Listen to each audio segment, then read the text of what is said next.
தொடர்ந்து சமூக வலைத்தளங்கள்ல ஜிபி முத்து மற்றும் வாட்டர்மெலன் ஸ்டார் அப்படின்னு சொல்லக்கூடிய திவாகர் இவங்களை பத்தின சர்ச்சைகள் அதிகமா வந்துட்டு தான் இருக்கு. இப்போ இந்த திவாகரை பத்தியும் மனம் திறந்திருக்காரு ஜிபி முத்து. அவரை எங்க பார்த்தாலும் கண்டிப்பா காலில் போட்டிருக்கிற அந்த அணிகளை வச்சு அடிப்பேன் அப்படின்ற மாதிரி எல்லாம் கோவமா பேசியிருக்காரு. என்ன அப்படின்றத முழுமையா பார்க்கலாம். அண்ட் இன்னொரு பக்கம் குக் வித் கோமாளியில தொடர்ந்து குக்குங்களை எல்லாமே தொட்டு தொட்டு பேசிட்டு இருக்காரு நம்ம புகழ். அந்த கான்ட்ரவர்சி பத்தி அவர் சொன்ன பதில் என்ன அப்படின்றதையும் இந்த வீடியோல நம்ம பார்க்கலாம். குக் வித் கோமாளில ரொம்பவும் பிரபலமானவர் புகழ் அப்படின்னே சொல்லலாம். சீசன் 1 சீசன் 2 எல்லாம் அந்த அளவுக்கு சூப்பரான ஒரு காமெடி பண்ணிருப்பாரு. அவர் எந்த அளவுக்கு பிரபலம் அப்படின்னா இப்போ அவர் நடிச்ச படம் அவருக்கு ரிலீஸ் ஆக போகுது, அதுவும் ஹீரோவா. இந்த திரைப்படத்துக்காக நிறைய நேர்காணல்கள் அவர் பலவிதமான யூடியூப் சேனல்ல கொடுத்துட்டு இருக்காரு. அந்த வகையில சமீபத்துல கொடுத்த இன்டர்வியூல அவரை பத்தின வந்த விமர்சனங்களுக்கு ஆங்கர் கேள்வி கேட்கிறாங்க. அதாவது தொடர்ந்து குக் வித் கோமாளில காமெடி பண்ணிட்டு இருந்த நம்ம புகழ் அதுக்கப்புறமா அவர் பண்றது எதுவுமே யாருக்குமே பிடிக்கல.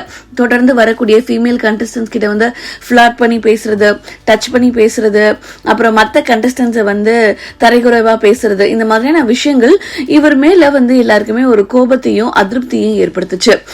இந்த மாதிரி அவர் மேல வந்த கான்ட்ரவர்சிக்கு அவர் என்ன பதில் கொடுக்கிறாருன்னா, எனக்கு தெரியாதா ரம்யா பாண்டியனுக்கு கல்யாணம் ஆயிடுச்சு, ஷபானாவுக்கு கல்யாணம் ஆயிடுச்சு, அவங்க கிட்ட ஃபிளாட் பண்றோமேன்றது எனக்கு தெரியாதா? நான் ஏன் பண்றேன்? இந்த மாதிரி பண்றதுனால மக்களுக்கு பிடிக்குது, அது அவங்களுக்கு சிரிப்பு வருது, அந்த சிரிப்புக்காக தான் நான் பண்றேன்.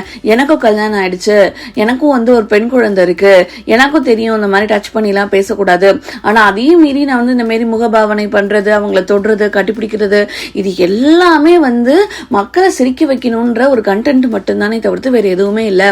எனக்கு நெகட்டிவிட்டி எந்த அளவுக்கு வந்துச்சுன்னா, புகழ் இந்த படத்துல இருக்கானா அப்ப கண்டிப்பா இந்த படம் ஓடாது, அந்த மாதிரி எல்லாம் சொல்ல ஆரம்பிச்சிட்டாங்க. எனக்கு ரொம்பவும் மனசு கஷ்டமா இருக்கு அப்படின்ற மாதிரி தான் புகழ் இப்ப ஒரு ரீசெண்டான இன்டர்வியூல சொல்லியிருக்காரு. அண்ட் இன்னொரு பக்கம் பாத்தீங்க அப்படின்னா, சமூக வலைத்தளங்களை தொடர்ந்து ஜிபி முத்து மற்றும் திவாகர் இவங்க வந்து மாத்தி மாத்தி ஒருத்தருக்கு ஒருத்தர் பேசிட்டு இருந்தாங்க.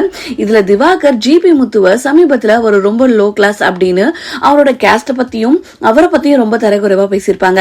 இதுக்கு ஜிபி முத்து அவர்கள் என்ன பதில் சொல்றாங்கன்னா, நீங்க முதல்ல ஒழுங்கா எதுக்கு என்ன பத்தி பேசுறீங்க?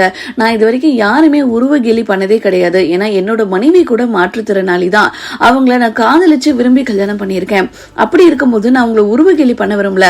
ஆனா இப்படி வந்து நீங்க கேஸ்ட பத்தி பேசுறீங்க, லோ கிளாஸ் சொல்றீங்க, எல்லார பத்தி பேசுறீங்க, நிஜமாலே உங்களுக்கு நடிப்புன்றது வருதா? நீங்க பண்ற ஆக்ஷன் எல்லாமே நடிப்பு தானா? கண்டிப்பா அது நடிப்பு கிடையாது. யாரோ உங்களை இப்படி ஏமாத்தி வச்சிருக்காங்க. நானும் வந்து டிக்டாக்ல இருந்து இருக்கேன். இப்ப வந்து என்ன தெரியுமா மக்கள் எல்லாம் சொல்றாங்க, டிக்டாக்ல இருந்து இன்ஸ்டால இருந்து வரவங்க எல்லாருக்கும் வாய்ப்பே கொடுக்க கூடாதுன்றாங்க. அந்த அளவுக்கு நீங்க பண்ணிட்டீங்க. நானும் வந்து யோகியன்லாம் கிடையாது. எத்தனையோ பேரை வந்து நான் ஏசிருக்கேன். யாராவது கமாண்ட்ல திட்டுறாங்கன்னா அவங்கள சொல்ல மாட்டேன். என்னோட மனைவி, என்னோட பிள்ளை, இவங்களை பத்தி பேசினா மட்டுமே தவிர நான் அவங்களை வந்து ஏசிருக்கேனே தவிர்த்து சும்மா யாரையுமே நான் பேசினது கிடையாது. ஆனா திவாகர் பண்றது ரொம்ப கேவலமான ஒரு விஷயமா இருக்கு.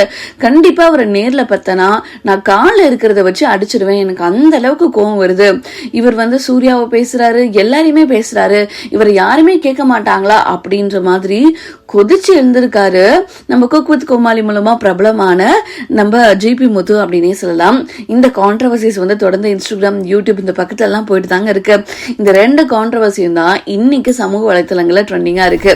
இவங்க 2 பேரும் பத்தியும் உங்களோட கருத்து என்ன, அண்ட் இந்த இஷ்யூ பத்தி உங்களோட கருத்து என்ன அப்படின்றத கீழே மறக்காம கமெண்ட்ஸ்ல தெரிவிங்க.